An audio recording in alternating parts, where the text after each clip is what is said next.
God welcome, damn it. welcome to best movie ever. Not even worst movie ever. Best movie ever. Oh, God.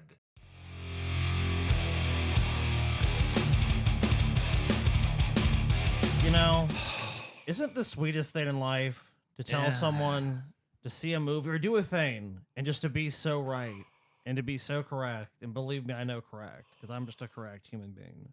TJ, I told you about this movie over a year ago. Talking about Dungeons and Dragons, Honor Among Thieves, best movie ever. I have a long fucking weird history with these Dungeons and Dragons movies because I watched the original Dungeons and Dragons movie whenever it came out, 1998 or 2003, whatever the hell. 2001, maybe? 2000? I don't know when it came out. Yeah. And I watched it. And, you know, surprise, surprise, it fucking sucked. It was horrible. The only thing that was kind of redeeming about it is there was this character I call Old Blue Lips. And he's the secondary villain of the movie. And his lips are blue. And he talks like this. Give me the rod. You're talking too fast. He literally has like, you literally have to like have like a full beat pause in between every single word. Really? Show it to me. And then, you know, spoiler, when they give him the rod, he kills him. I'll give him the rod, all right. He then kills the hero's sidekick, but he then delivers the best line in the movie. You said you wouldn't kill him. I lied. Beautiful. But I didn't lie about this movie, TJ. I did not lie about this movie. Well, I'm getting to that, Scotty. I'm getting to that. And then so I hated that movie, and I did a review of it when I was doing Distress Watcher stuff on That Guy with the Glasses back in the day. And you destroyed the movie. Yeah, you give it and a horrible review. Yeah, it's one of my favorite like reviews I ever did during that whole phase of like reviewing stuff for that channel. Like, I know, I mean, like that was definitely the one where I was like, yes, this is one of my better attempts at reviewing a fucking movie. Peak Distressed Watcher. Right. Whatever, you know, whatever that might be. I know it wasn't exactly like the most shining vein of content I've ever made, but like that was probably a pretty good one in that vein of content. And I really I hated the movie. I shit on the movie, and I'm like, I have absolved myself of this movie. I walk past you, and it was such a bad movie that I'm like, I will never take seriously another Dungeons and Dragons related property. You know, whatever. It's a tabletop game. It doesn't need to be a movie. There was a cartoon in the 80s that sucked. So yeah, I walked away from it, and I heard that they'd done some made-for-TV sequel, and I was like, I don't need it. I don't want it. Get away from me. And then Scotty tells me more than a year ago, I think. Because Scotty, a while ago. Scotty, the second this movie was announced, it seemed like Scotty was in my ear about it. Didn't make a new Dungeon Dragon movie, dude. Done new Dungeon Dragon movie, dude. Yes. You read that? Make a new Dungeon Dragon movie. I'm like, fuck. Fool! Idiot. Imbecile. You know nothing, Scotty. Have you forgot the lessons learned in the past? Hard learned, might I add you. Yeah. And, you know, and then, he keep bringing it up. I don't know what it was with him. Relentless. Like, I don't know. It wasn't every single time we got together, but, like, you know, probably, like, once every, like, month or so, he'd bring up that it was going to happen. I was like, so what? Shut up. Then a trailer drops for it. The trailer looked like goddamn garbage. Well, before even the trailer, he started, like, he was following, like, notes about the movie. Casting choice. He informed me of every casting choice they made. Every time someone was attached to the project. Oh, look. Then when the trailer came out, he's putting the trailer in my face. Look at the trailer. The minute Hugh Grant was cast in the role as the villain, which I knew he was going to be cast in that, I was like, okay, this is probably going to be good. Anyway, so yeah, he keeps doing it. And, and it all kind of comes to like a head of misery last night. Because I tried to watch this movie I love called From Beyond. And that's a great movie. It stars Jeffrey Combs, and it's, cheesy pseudo Lovecraft sci-fi horror at its like wonderful, glorious, cheesy, awful best, right? Oh, yeah. And I'm trying to watch this movie, and it's not. I want to just purchase the damn thing, because most movies you can get for $3.99, but it was the only way I could watch it was on those free services. It was like Tubi and one of these other ones, and they just every fucking 5 minutes there was an ad, and every ad block started with an ad for the movie that I knew I was going to go see the next day, Dungeons and Dragons. And my hatred of this Dungeons and Dragons movie reached a fever pitch last night as I was sitting there, and I see all the trailers being the same. You know, I don't remember exactly the words, but it was like, destroy your expectations. Destroy. I'm like, what does that even fucking mean? It was one of those trailers where they got a bunch of critical praise, so they're throwing it in your face. They're like, look, a bunch of people love this movie. And then they're like, it's a heartwarming story. It's full of adventure. It's laugh out loud funny. Probably the fifth time you saw a trailer, you said, You know what, Scott? No, fuck this, Scotty. I don't care if I like it, I still hate it. So sick of the stupid trailers. I guarantee I'm gonna hate this movie tomorrow. I guarantee it now. and every time you saw it, you just saw it amping up. You're just like, yep, gonna hate it. Yep, gonna hate it. Every trailer looked bad. The premise is bad. Well, how'd you Everything's feel? bad. How'd you feel walking in the movie theater? You just felt like I walk in the movie Actually, theater. you made a Scotty. comment. You made a comment to me as we walked in. You're like, I'm excited to see a movie. Wish it wasn't this one. I mean, it's not verbatim, but some along I remember the lines of it. What I said was like, oh man, I was all excited because I'm going to go see a movie, but now I just remembered I'm going to see a piece of crap movie. Right? Yeah, we see a bunch of terrible, modern American advertising. We're just like garbage. And I'm like, I'm going like, before the movie starts, it's like a bombardment of ads, and every one of them I'm making fun of. I'm wisecracking at, and I'm like making fart noises at the screen. Like after the ad, one thing I love to do is after an ad plays and there's that brief moment of silence, I like to go and see if anyone's like, "Huh? How uncouth," But it's like me expressing like that was a fart to me. That was as offensive as someone just like farting. So that's whatever. And I'm like, and then the movie starts. Oh, before that, you gotta get. Before that, you go ahead. Before that, they have a thing now. I don't know if all movies do this, but I'm assuming this is becoming more common. The cast of the movie appears on screen. It's Hey, just want to suck your dick and thank you for going to see this in an actual theater on a big screen where it belongs. You gotta support the movie industry. And the whole time you have like Hugh Grant's awkward ass sitting there, and at the end he's like, "Yes, please enjoy Dungeons and Dragons: Honor Among Thieves." It's like, wow, they must have put a gun to his head to get him to say that even. Yeah, and it was really weird and awkward, and it made me immediately just like, I don't like this cast. I don't like these people. I don't like them trying to tell me that I'm a hero. Like, they literally say, like, oh yeah, you're the real hero. You're the real heroes for showing up at the movie theater. It's like, that's not heroic. I'm sitting here on my ass watching a movie. I'm not a fucking hero for that. No one is a hero for that. Don't fucking patronize me with that horse shit. So Cheetah's groaning. I mean, so I'm like sitting there like, ugh. And even as someone that is optimistic going in, I'm like, oh, I hate that too. I'm not a big fan of that. I'm not a hero for going to see a movie. I'm a fat, lazy American that's going to sit on my ass and eat popcorn and watch people do stuff. The movie starts. Long last, after all this time, all of Scotty's fucking badgering and bullshit, the fucking movie starts. And, I'm sitting there watching it, and I'm like, this kind of derivative of fucking Guardians of the Galaxy. I almost went to lean into Scotty at one point after Chris Pine's Guardians of the Dungeon or something. Yeah, like I was going to be like, oh yeah, nice quip, Star-Lord. So derivative, like basically like that to kind of just mock him for but I didn't do it because I'm like, you know what? I'm going to let him discover the suckiness of this turd on his own. And then what was the moment that you actually were won over by? There was no moment. There was no moment. So there was no moment. There was not a scene. There was just there was kind of a slowly you came to realization that you enjoyed the way they were telling the story or the characters or what? I don't know. About 15 minutes in the movie, they said a joke. They'd done jokes before, and they were all just kind of like, whatever. Wasn't painful, but wasn't good. Just like, yeah, tepid bullshit. Then they fucking told a joke, and I don't even remember what the joke was.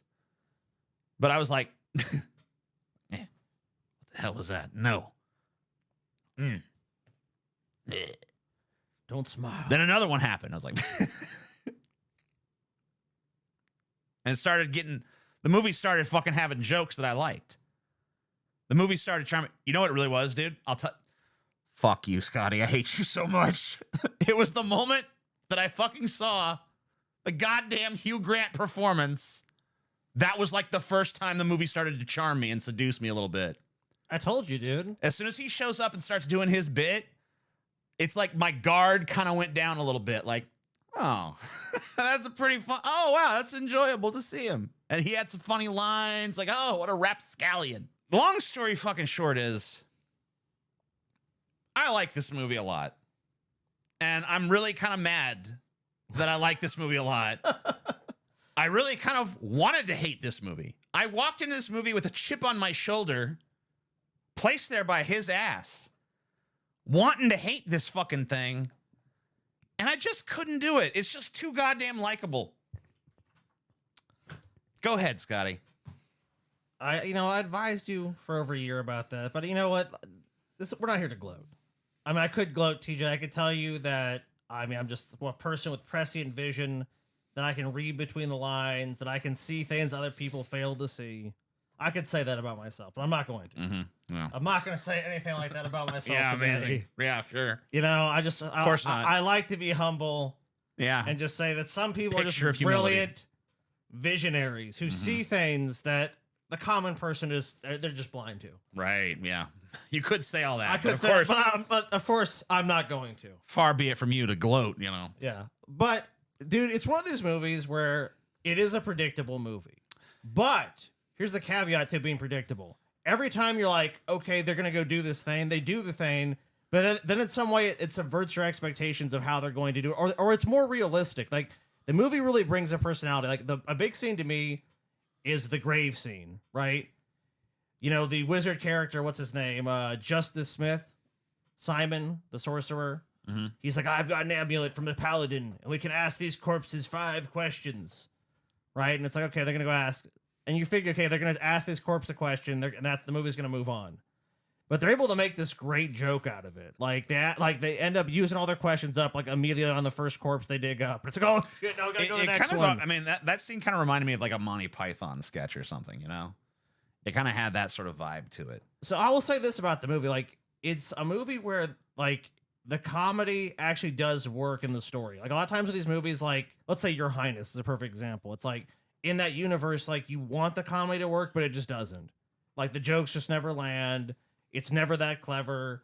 And even if, like, and it's like, I don't know, it's like, it's too much of what you expect, and the stuff you don't expect it's just not ever there. Like, the one scene in that movie, Your Highness, for example, that I actually did laugh at, one of the few, was like, they all go into a dungeon, there's like this big barbarian dude, like, yeah, we're gonna make it, and the guy gets killed. So it's like, oh, they kind of have that unexpected element to that movie. You know what the vibe of this movie overall kind of felt like to me? It kind of felt like Marvel movies, how they used to do them before it became a convoluted nightmare mess. Right. Like, it was like the early Marvel movies when they were just focused on, like, being great popcorn films. This felt a lot like that. It didn't go over the top with the humor. It had jokes. Not all of them were fucking laughing in the aisles jokes, but they're all, like, there wasn't any cringers, in my opinion. There wasn't any groaning, there's a good balance. There's sentimental stuff. There's probably like a few sappy scenes in the film. Yeah. But there's also a lot of just, like, it's fun. It doesn't take itself overly seriously.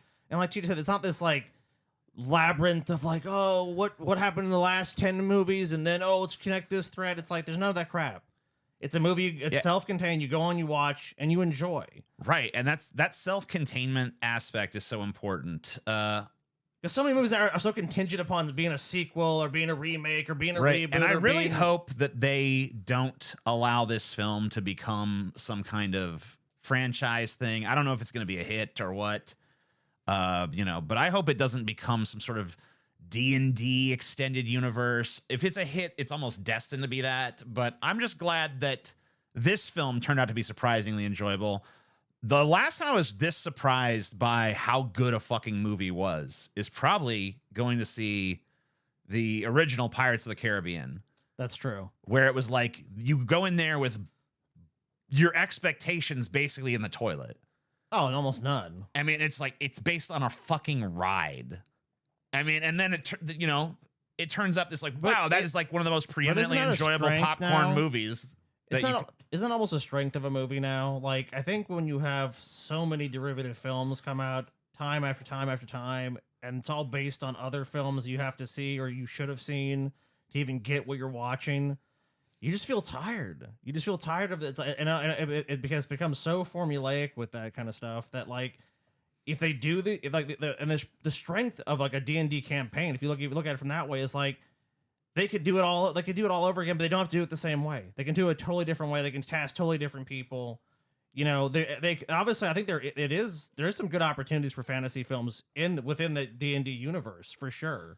But just like I hope if they do go that route, which I'm assuming because money, right? Yeah, keep making self-contained stories. Yeah, contain a story into a 2-3 hour movie. Don't make this whole like everything's got to be super related. Oh, remember the last one? I mean, like, I just think that's where like a lot of movies have kind of lost their way for the most part. And the movies that do stick out are ones that break that boring formula, the superhero formula, and it shows that it's not just the superhero films themselves. It's the way they're making them. It's the way they're presenting them. Because this is a total popcorn movie, right? It's not 100%. Some like some deep film that like gives you leave the theater pondering the meditation on any sort of philosophical treatise or whatever the hell. This is fun. It's an easygoing, enjoy your popcorn. Don't turn your brain completely off, but you can kind of put it on like low power mode depending on how strong your brain is. Some of you stupid bastards out there might need to actually think, but so I guess we talk about some of the characters. For a super genius like me, my brain's at like 3% or something. It's got right, sure. I mean, yours is probably cranked all the way up to 60. Yeah, right? I was at 100%. Favorite character, I have to say. Oh, okay. Favorite character time. All right, go ahead. It was actually closer than I thought, but Hugh Grant definitely. He was wonderful. He was just a wonderful character. I always just love villains. I mean, I'm someone that just leans into that villain shit. I thought Chris Pine as the Bard was pretty good too. He holds it together very well. He really does. Like, he's very central, but the other characters definitely add spice to it. That's not the shit on any of them. Chris Pine, look, I mean, the reality is that without exception, I mean, I think that they all did their jobs perfectly well in this movie. In terms of who I enjoyed the most, surprisingly enough, it was like probably the character that I rolled my eyes at the hardest going in. Which one was that? Which is Michelle Rodriguez as Holga. Oh, she was great in that role. I mean, like, she didn't win me over immediately. In fact, the first scene I saw with her where she's just like eating potatoes and then she beats up that like orc or whatever the hell that was. I kind of groaned too. Man, God damn it. It's like one of these she's tough as nails. But like, they actually did a good job of showing like that she's more than just that. Like some of these movies try to like, it's a strong woman, but it's like that's all they got, and it's just like, who gives a shit? That's not enough.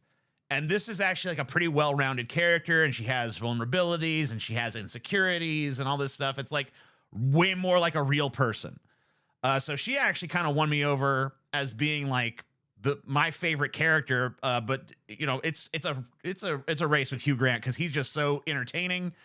And she had some great one-liners too. Oh yeah, Hulk got some great one-liners because she's like super serious. Like, it's like, you know, one of the characters like, I'm not doing this for the money. I'm doing this to save my people. And she's like, oh, so we get your share? Yeah. And you're like, yeah, that's like, you know, it's like it's just the character's a charm to it, just being so like just brusque, but like what you said, but still vulnerable and still very human. Not just like, I am just ultra tough. None of the characters feel like cardboard cutouts, right? Sure. Which is very important. Well, there is one. Okay. I know you're gonna say. Yeah, I mean, it's pretty obvious. Let's just go through the cast one by one and just talk about what they brought to the table, I think. So Chris Pine, he plays a bard named Edgin. By the way, one of the things this movie does not do well is establish character names. Yeah, we had to look them up. We had to look them up afterwards. Maybe we're just really bad at names or something. It's not because the characters are bad. It's just because they don't tell you their names enough. With the exception of Holga and Forge, both of whom you'll probably remember those names afterwards. But everyone else is kind of like they don't really do enough to hammer them home. But Chris Pine, you know, for what he is in this movie, he's probably the least out there kind of character.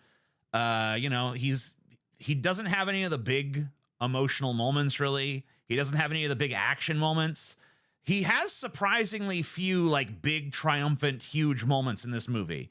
for someone who's kind of the protagonist. But it's almost like just you seeing him as like they use him as the glue to hold everything together, and he just works for that.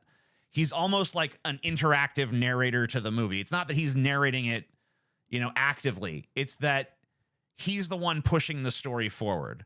He's the one that's kind of like bringing these people together, keeping these people together, keeping them motivated, helping them try to see. He's the architect. Right. He really is. And he does a great fucking job in that role. And it's even pointed out in the movie. Within the movie, it's like, what do you do? And it's like, I make plans. And he does. He's the guy that kind of makes the plan. It's like you see the potential of everyone in the group, but you need to have that mastermind. You need to have that character that really holds all together. And he does have an emotional scene at the end of the movie. But I agree with you. I don't think that. But it's not it's probably not one of the huge moments though. And it's one you see coming a mile away. Right. But like we said, even being predictable. It's predictable in a fun way. It's not predictable in a way where, you're just like, oh my god, like they're gonna do this. And every time you think you have the movie, it's kind of a step ahead of you. So, but he's like, Chris Pine was great in the role. Michelle Rodriguez as a whole guy I already said was my favorite character. I mean, she's just great for all the reasons I already said. Strong character, strong female character, but not flawless. Not inexplicably perfect at everything, not devoid of insecurity, not devoid of vulnerability. An actual well-rounded, strong female character who has some funny lines and has some touching, tender moments and does, she plays the role very well. I apologize if I'm getting this actor's name wrong. I think it's Reggie John Page. He plays a paladin named Zeke. This is like as close to the movie comes to like the knight in shining armor, like the ultra goody good character that will aid you on your quest. Your quest is noble. The ultimate lawful good paladin, It is I, Righteous. Yeah, like the character that won't tell a lie. But he plays the role with this sort of like, even though he's this crazy badass, he plays it with like this humility. And, when other characters kind of like hate him and shit, he just kind of laughs and smiles it off.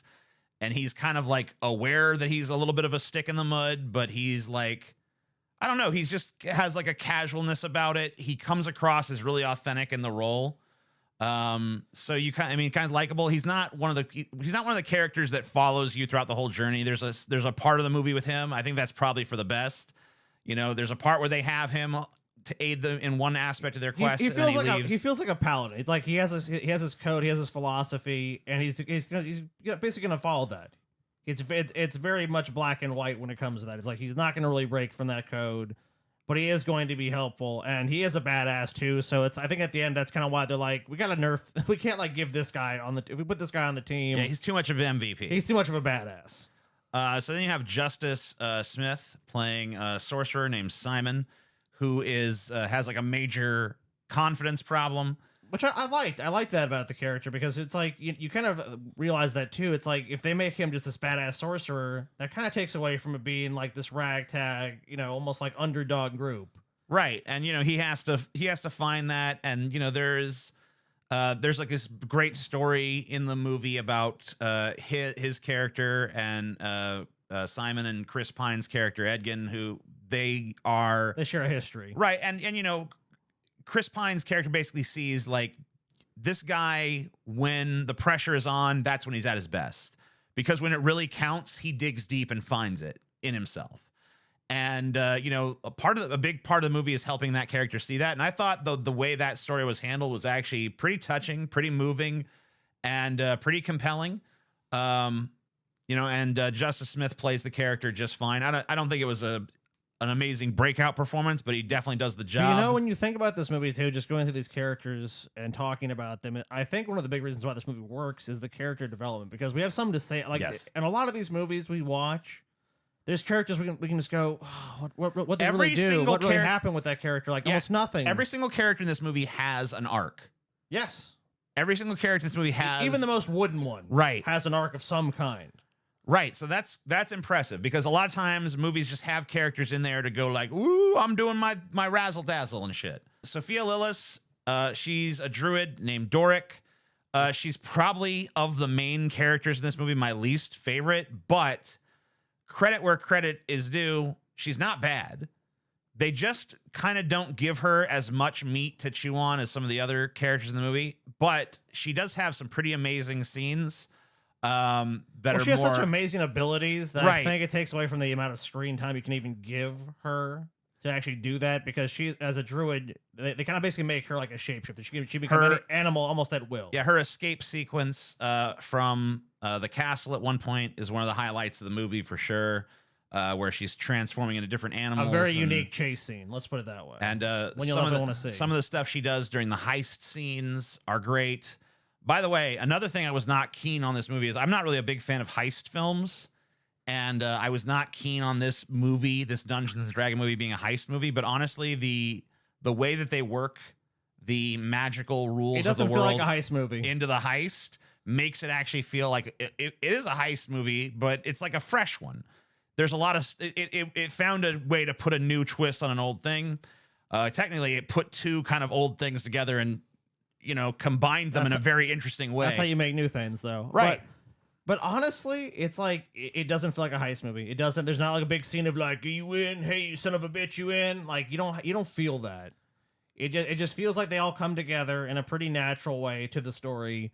So it doesn't feel like one of those movies where it's like because plot, because story. Right. So. Everything is set up. Everything is earned. Every payoff has a setup that feels organic and natural. There's very few moments where you're like, that doesn't make sense. And things don't always go according to plan. And the plan has to constantly keep shifting, which is why, Chris Pine's character is so essential to the movie. So Hugh Grant's character, he's a rogue named Forge. He is the villain of the movie, or one of the two major villains of the film. He is more the comedy relief villain, I suppose. And he is absolutely charming as hell and a total piece of shit who's a scoundrel, unrepentantly I mean, he's the very definition of a fucking rogue, right? He is underhanded, double dealing, but always with a smile on his face, always trying to charm his way out of every situation. And that's what you love about him as a villain. It's not because we're so used to the like, I am the Thanos, I am the ultimate villain is always, of course, the most powerful character, and he's not. He's by far probably the weakest character. If we actually, even compared to the Bard, Chris Pine's character, Edgin. Yes. He's weak. He has to use his wit. He has to use his charm. And to ascend to the level he does, he's got to be a good rogue. Just because he's literally at the top of the social hierarchy. When they find him later, when they escape the prison. They find him as basically the leader of, what was that country or whatever, the city? I don't think they ever actually tell you the name of any of these geographic locations. They probably do, but... if they do, I don't remember. No, we'll put it here, whatever. Put it on the street. Anyway, and then finally, rounding out pretty much the main cast is Daisy Head. I didn't know Head could even be a last name, but I guess it is, yeah. Daisy Head as the Red Wizard, Sophina. And I have to say, this is the least compelling performance in the movie. She is the main, I guess, antagonist. And just a pure evil character. So. And, I mean, like, talk about a weird ball drop sort of, like, all these characters, so interesting. Such well-defined motivations, such intriguing sort of plot, and then just like and then the main villain of the movie is just like one of these. I'm an evil. Wahaha, I'm evil. I'm a wahaha undead wizard that's going to kill you and wants to take over the kingdom through evil magic. Oh, I'm evil. I love being evil. Which I think was unfortunately done just to have a big fight scene at the end, because Hugh Grant's character was not going to give them that. Right, and I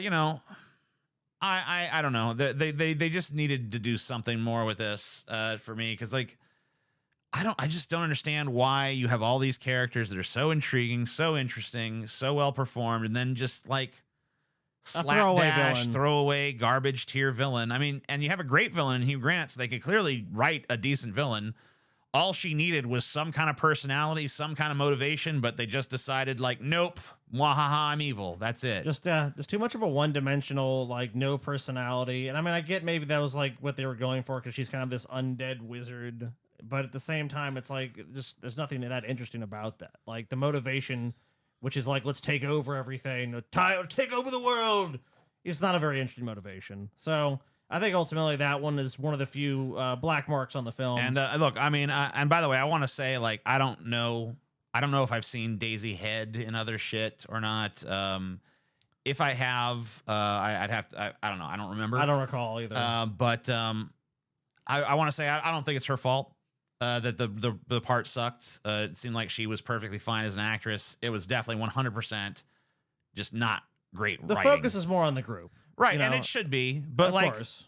there's no reason to drop the ball on that character. There's no reason for that not to be an interesting character. Because like that's your main bad guy. That's the threat. Ultimately, at the end of the day, you're gonna face this threat, and I think that threat should have had more of a freaking personality to it, and more of a, I don't know, an intrigue. Well, if there is a setup for a sequel, it is with the Red Wizards for sure. If they decide they're gonna make a direct sequel to this story, the Red Wizards are a strong candidate simply because she was being controlled by some other shadowy, even eviler Red Wizard. Yeah, I don't.